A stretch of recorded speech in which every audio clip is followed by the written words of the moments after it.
Why does Ogilvy say that sustainability is the biggest business of the 21st century? We believe that we're at sort of an inflection point in the economy and in culture, where we're moving from the information age into a new age that we're calling the age of sustainability. And we believe that, there are a number of different things driving that forward. One is going to be certainly regulation. So I think we're going to see some real changes in legislation. I think there's also the changes that are coming in terms of carbon pricing and how that's going to change economic models. So things that made good business sense when carbon was free will no longer make good business sense when it's taxed, when it's priced. And then I think there are also, the reality is that we really are bumping up against the limits of what's possible. There is an absolute necessity to reassess how we do everything in order to, live with 6 to 8 billion people on this planet. So I think there are a number of different factors driving the need for change. And I think what we're also seeing is that there are real opportunities here. It isn't just about doing the right thing or doing this because it's a moral obligation. There's a very hard business case for sustainability. An example I like to give is a client of ours, DuPont, has invested heavily in sustainability-related efficiencies.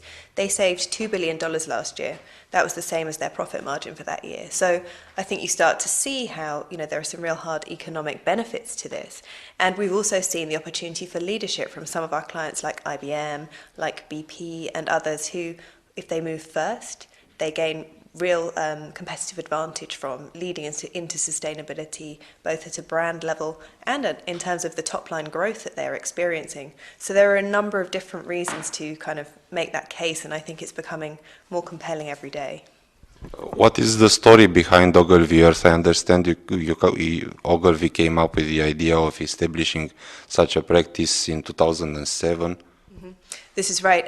It's interesting. It's kind of a grassroots, bottom-up, followed by top-down story. So it began actually around the world in a number of offices as an employee-led initiative.